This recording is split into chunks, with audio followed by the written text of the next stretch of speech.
unless you want to. Good evening, everyone. Thank you. My name is Ed Barney, and I'm the current Worshipful Master of Mission Lodge of the Baptist tonight in San Francisco. Unfortunately, the chair for this event, chairperson, Bill Zachary, who's our assistant secretary, came down ill last night. So he could not make it. So I will be emceeing this. And so, read out something. Please don't shoot me. It should be okay. This is especially important to me. We've done this now for the last couple of years, and I'm so glad that it's being done because as someone who was in Himalaya, it's very important to me to honor the Masonic youth organizations.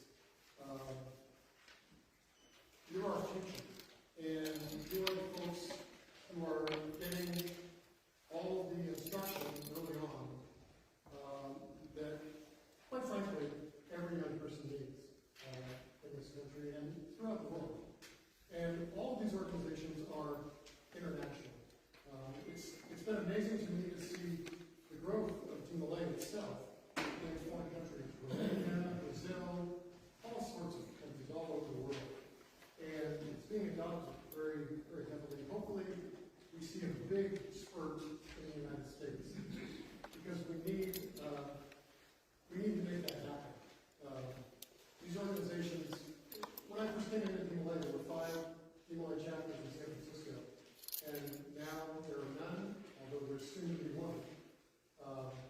Courtesy of the Worshipful Master of San Francisco 120 for the South. And it's the same way with Joe's Daughters of Rainbow.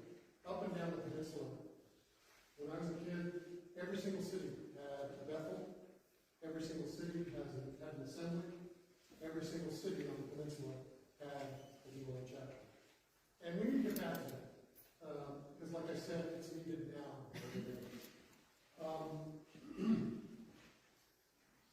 So this evening what we're going to do is we're going to have presentations by each of the groups. And there's been one group that has been added because it was just started probably about under 10 years ago or so. And that's the Order of Squires, which is the younger gentlemen before they get into the war. And so we're here for that also. We do not have, unfortunately, any regional assemblies in the local area. We have 2 assemblies, San Francisco Assembly at 19th and Slumber, and I'm not sure what the name of the assembly is in Burlingame, but both of them, they have active members, but they have prospects. I understand they have either 2 or 3 prospects for both of those organizations. So I'm hoping that we will be able to get a Rainbow Assembly up and started in the near future in the area. So when we get to that part of the program, I'm going to give a little talk about Rainbow so that all of you will understand what the International Order of Rainbow Girls is about. But we are going to start with the Golden Banner, which we're going to have Mr. Jackson Chan. And he is going to give a presentation about the Squires, and then I will introduce the next group after Jackson's done. Come on, Jackson. All right, Jackson.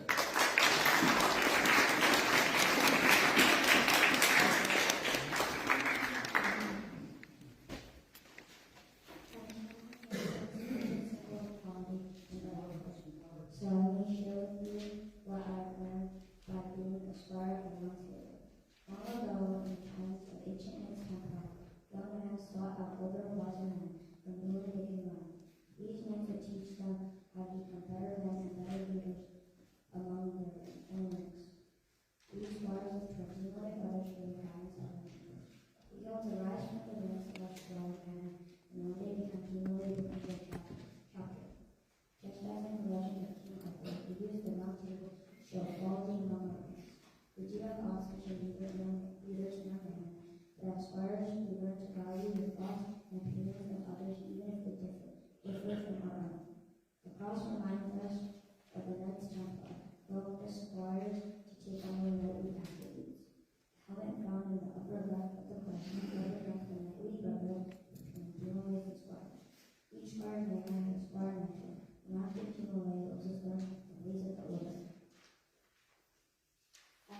in the hand we place in the school books. They represent wisdom and are the emblem of the Chamber Squires. The public schools provide knowledge to all of us and are the foundation of our country's greatness. Without a proper education, we have little hope of achieving wisdom or becoming great leaders in the future. The sword lies in the lower left section of the crest. Ever since the times of old, knights and men of valor have taken oaths on the swords to protect peace, speak in good truth, and be accountable for their own actions. The squires, this is the sword of truth, the emblem of the senior squire. Through wisdom we find the truth, and with both we will become better men. Opposite of the sword we place the dagger of justice. It is the only emblem of our leader. It is the emblem of our leader, the master squire. A true leader is someone who does more than just plan activities. A leader inspires others. He uses the wisdom of all he has learned to serve and help others. He speaks the truth and treats everybody with respect. The master squire uses all three emblems: wisdom, truth, and justice to govern our land, so that together we all become better sons, better men, and better leaders for tomorrow. Now that you have better understand our order, will people think of the young men that you know between the ages of 9 and 11 and ask yourself, do you want them to live by wisdom, truth, and justice? We wish for them to become better sons, better leaders, and better men. If the answer to this is yes, we want to welcome them into our ranks and make them members of the Golden Gate Banner of the Order of Squires. Thank you.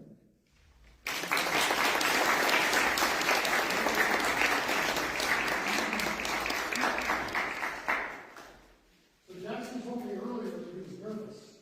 I didn't see him. I think he did an outstanding job.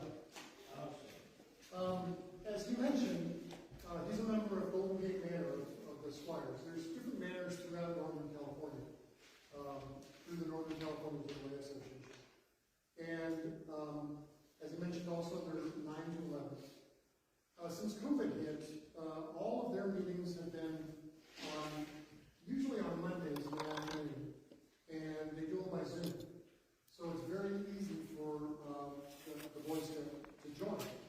So, as Jackson said, if any of you know young men between the ages of 9 and 11, please get them involved in that manner. You can contact for that, it's Bill Zachary, or you can contact me and I'll put you in touch with Bill.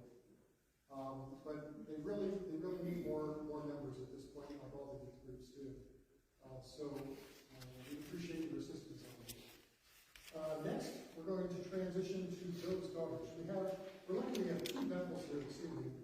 Bethel 198 from South San Francisco, and Bethel 37 from here in San Francisco, located over at 19th and Sloan. And so we're going to call on first Bethel number 198.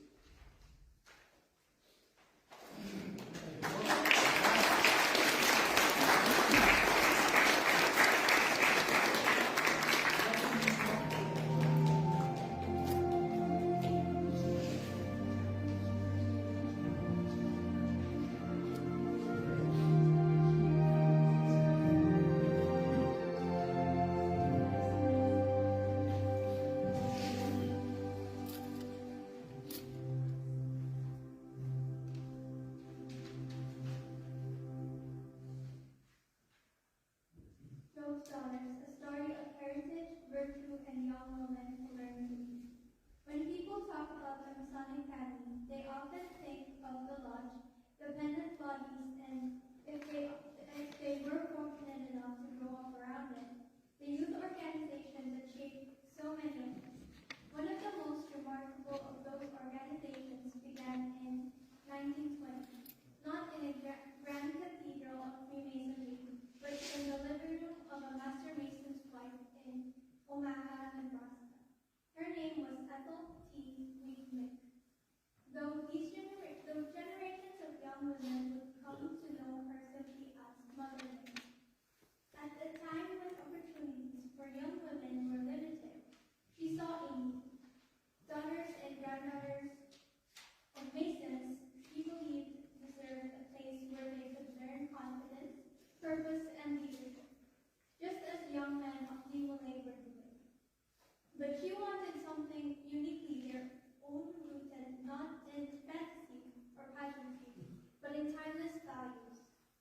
So he turned to the book of Job, particularly Job's three daughters, Jemima, Keziah, and Karen Hakkah. Women described in Scripture not only as beautiful, but also as wise, strong, and virtuous. Their example became the inspiration for what would grow into Job's Daughters International. From the beginning, the order carried a quiet dignity.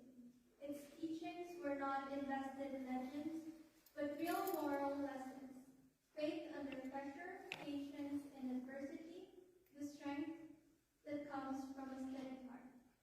It was a place where young women learned to speak in front of an audience, run meetings with confidence, and carry themselves with grace. And like so much of Masonry, it emphasized that character is not written on a banner, it is lived. Although the Grand Lodge does not govern Job's daughters, it has always stood firmly within the Masonic world. In fact, it is one of the recognized Masonic youth organizations built on the same virtues we, as Masons, commit ourselves to cultivation. Its ceremonies echo the reverence we know well, and its lessons mirror our own faith, integrity, truth, and service. Mother Meg intended it to be a family tradition, and so it became. Membership was open to young women between the ages of 10 and 20, provided they believed in a supreme being, demonstrated good character, and had a Masonic connection. Typically, as a daughter, granddaughter, or relative of a master mason or of someone in a Masonic-affiliated body. This ensured that the order remained rooted in our heritage while welcoming young women ready to grow, lead, and serve. From there, the transformation happened naturally. Bethel's local chapters became training grounds for the future. Officers learned to run meetings, manage committees, plan service projects, and speak clearly to a room full of adults. Ritual was not merely memorized, it was lived. A daily reminder that purity, truth, and love were not just words, but commitments. Ask anyone who grew up in Job's Daughters, and they'll tell you about the friendships that formed like family ties, the confidence they gained from stepping into a role they once thought intimidating, and the service projects that taught them what it remains to give without expectation.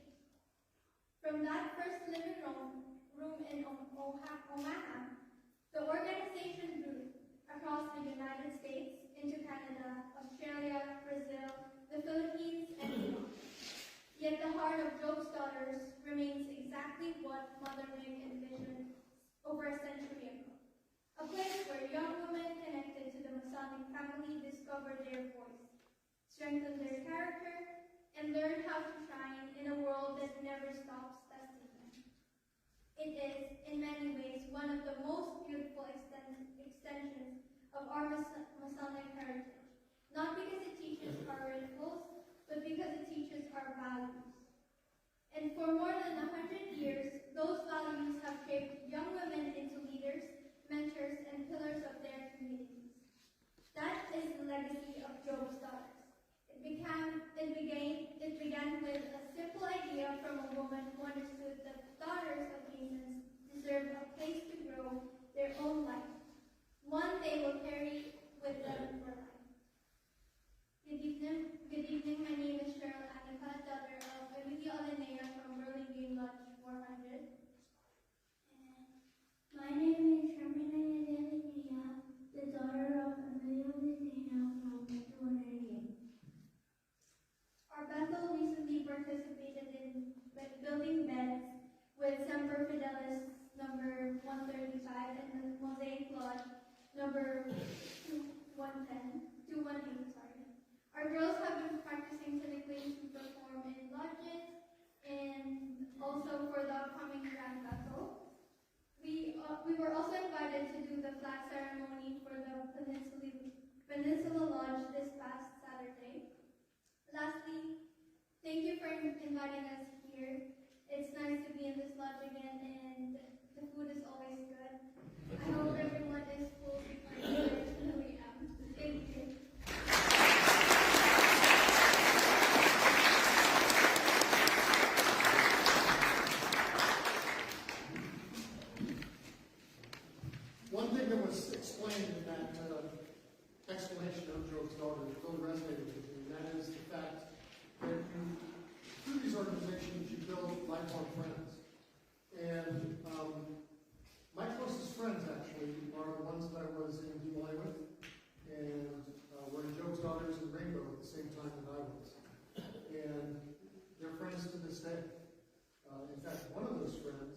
lives, and she convinced me to come back and become an advisor in Himalaya. And kind of twisted my arm a little bit, and that's Mom Nancy.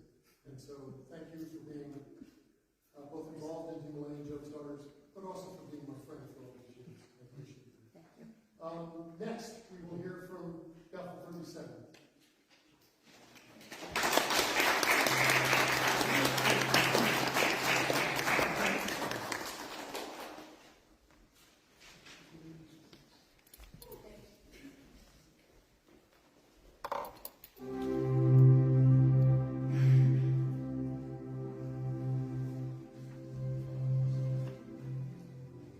Symbols are ages old and were known and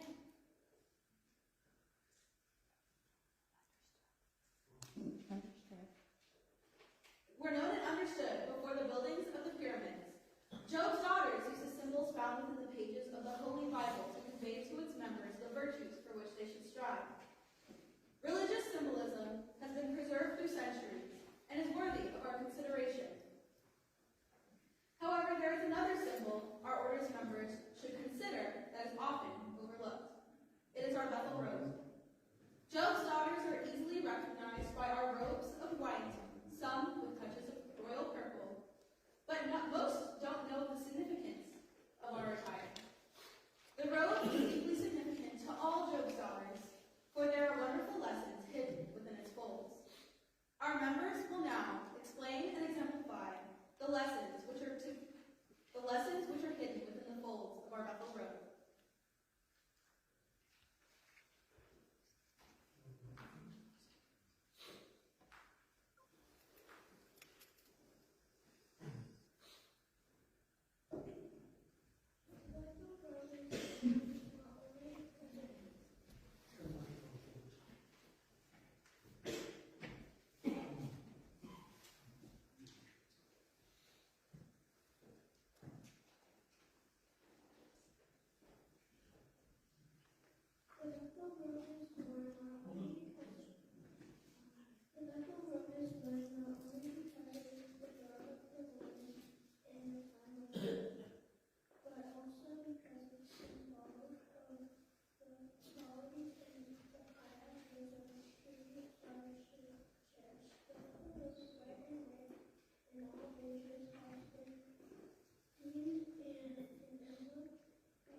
Virtue, the quality.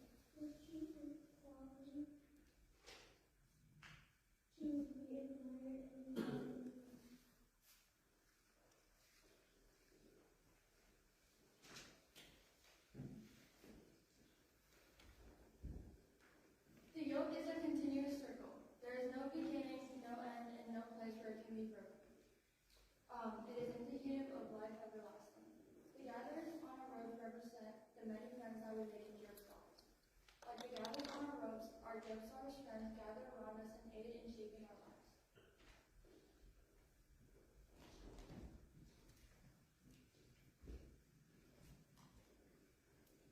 The cord is a collection of minute parts, teaching us that in unity of purpose there is strength. As the cord falls from the yoke, it is secured by 3 twists, reminding us that life everlasting is built upon the virtues of faith, hope, honor, and love.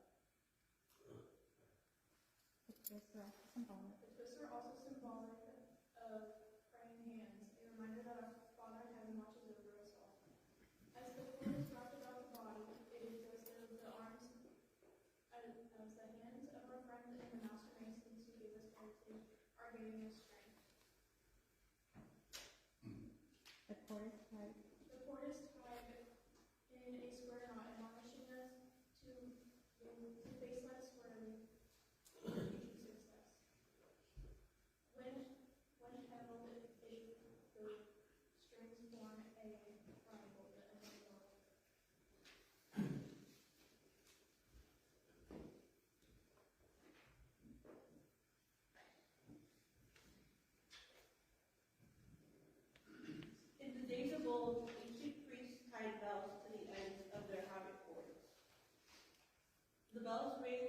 they walk through the village, announcing the priest's arrival and calling the people to prayer. The tassels at the end of our cords are shaped like bells. When we wear our robes, we call attention to the fact that we are Job's daughters, and our actions should always reflect those with a Pharisee lens.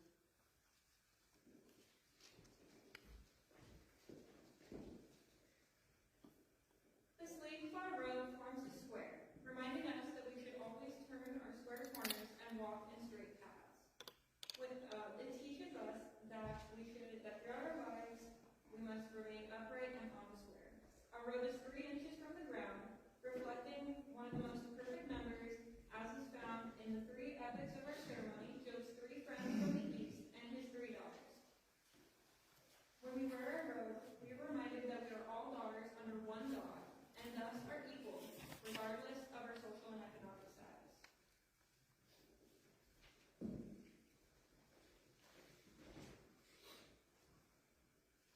We hope that listening to the story of our Bethel Road, which represents a onward, forward, and upward trend towards higher ideals, you two are impressed, inspired by the unique significance of our order. Many of our order's teachings are exemplified in our order. Each member is proud to have the privilege of wearing the robe, for it is a constant reminder With the many virtues. of the many virtues we strive to maintain. But it is also a reminder of a purpose that we may be true daughters of Job, as well as a Pharisee